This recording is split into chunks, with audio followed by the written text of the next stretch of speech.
Hey guys, welcome to our new job site. We are building a stick-built patio cover, and we have some it's a freestanding cover, so the footings had to be really big. They're 3 feet by 3 feet by 24 inches deep, and we're using these special Simpson brackets to put in the concrete to help with the lateral movement of this cover. They're specially designed for that, for motion. So instead of having to put a bunch of V-bracing and knee braces in and all this other stuff, we're gonna do it from the concrete, but that meant we had to pour extra big footings, and we got 2 pallets of concrete, which is about 2 yards on our truck. We're mixing that up right now. It's probably not gonna be enough for all of our footings, so we might have to make a separate run to go get some more concrete once we're done busting through this. All right, so these are the plans I had to draw up and have engineered, had our engineer calc out for the footing depth and all that. We did a site visit with our engineer. And every time we pull a permit, this is the type of work we have to do. We have to do a site plan, and then we have to do a front view of what the structure is going to look like, and then we have to do a side view of what the structure is going to look like, and then we have to do a top view of what the structure is going to look like, and then we have to call out for all the different parts and pieces that we're going to use to hold this thing together. And then on top of that, this particular cover, we had engineering done, so the engineer provides all the mathematics, and because he's structural, and he tells the city by math how this thing's going to stay together and hold up and not fail. So he's licensed for this, so if something happened, like if the cover failed, then it'd be on him as to why, unless, you know, of course, if it's a earthquake or something like that, that doesn't count. But you can see all these different pages of gibberish.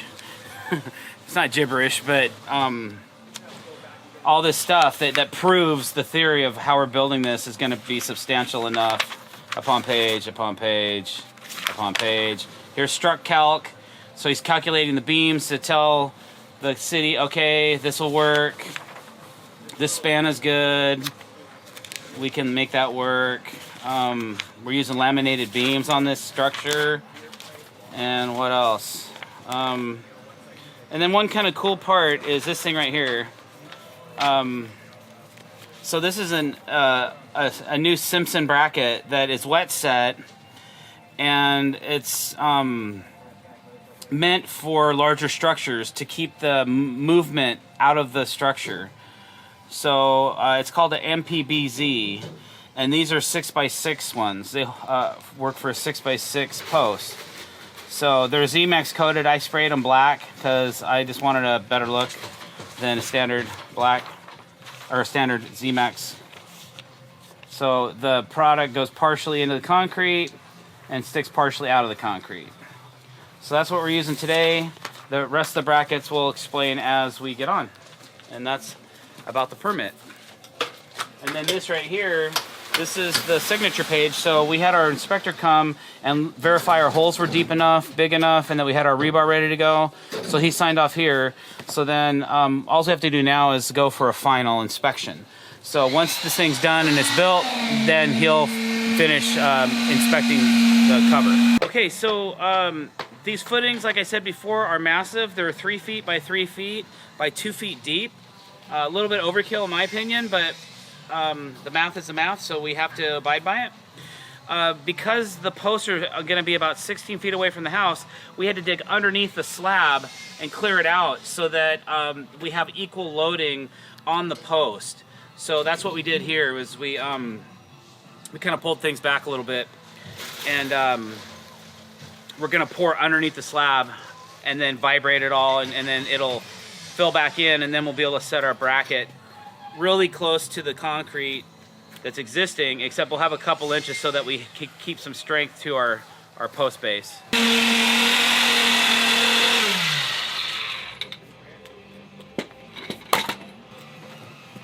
Concrete vibrator compacts the concrete and gets the air bubbles out of the mix. So this is just 2 pallets? Like all of this? No, we're gonna need another pallet of concrete. No, just this hole? This hole's gonna be almost a whole pallet. Each hole I calculated 40 bags is what the concrete calculator suggested. What's the concrete calculator? It's just an online measuring tool that you can use to figure out how many bags of concrete you'll need per hole by the size, the width, and the depth. By length, by width, by depth. It'll help you calculate what you need for concrete. You can go online to quickcrete.com and they have an online concrete calculator there. Something else we had to do was we had to cut lines through the concrete with our concrete saw to create these openings for the footings. So that was kind of fun. It took us a minute, but Andy did most of the cutting. It's a wet saw, so it's a gas-powered wet saw that we used. Cut through the lines and worked really well. Thank you, Metabo.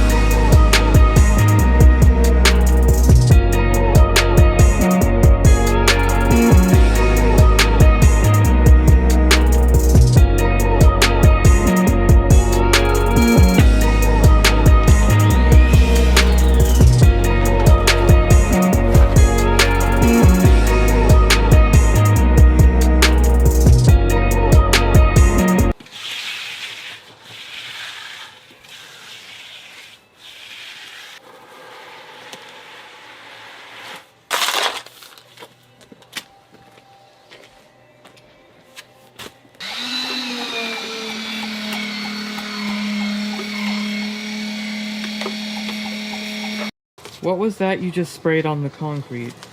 I sprayed sugar mixed with water to keep the top layer of the concrete from setting so that I can give it a exposed aggregate finish like the existing concrete. It's not going to match 100%.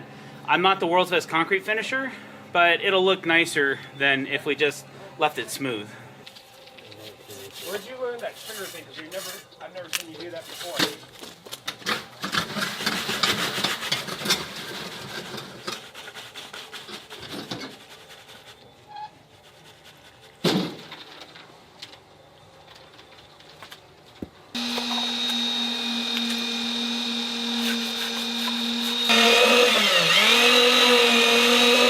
Alright, so inside of our footings, we have these rebar cages.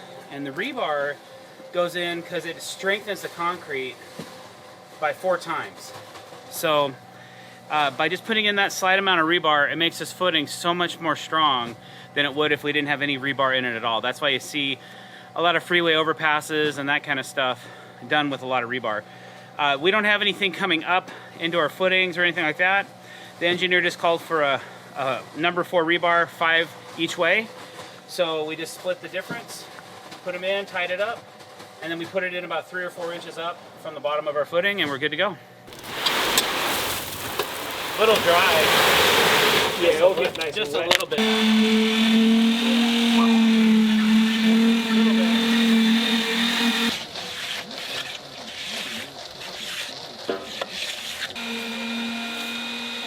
All right, so when we're laying out these footings, we could put up a bunch of strings, which are always in our way, but sometimes I'll just use something that's really nice and straight. And so I have this piece of aluminum post that's 20 feet long, and I can lay out different brackets from the wall, which is square, and square off of that, and then take this piece here and run it out, and then I know how to square up my posts. Between doing measurements and distances, it works really well for us. So that's one way that you can square up a patio cover. So when we were digging these holes, we ran across a couple sprinkler lines and we had to cut them out of the way. So I put this piece of lumber in here to identify where the pipe ends so the homeowner can find it. So I'm not just saying, oh, it's in there somewhere. This one was just temporary, so that was just to kind of hold things together, so that's nothing. But I have this bracket is completely square to my back bracket, and then once I get the next 2 brackets set, I'll do a double check by measuring diagonally to make sure that I'm really close on squareness for my posts. So this is just an identifier in the ground for whatever reason, and sometimes I just use other lumber just to kind of temp things up. You get that in slow-mo? I wish.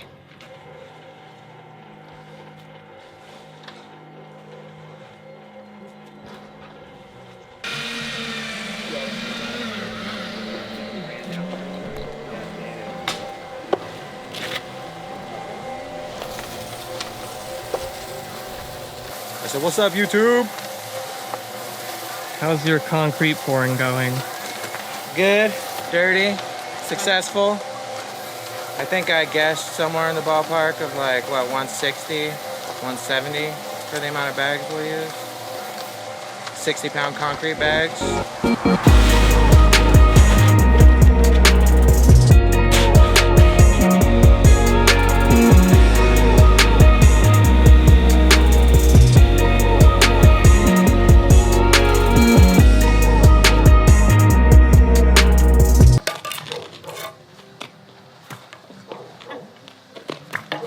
Okay, never mind.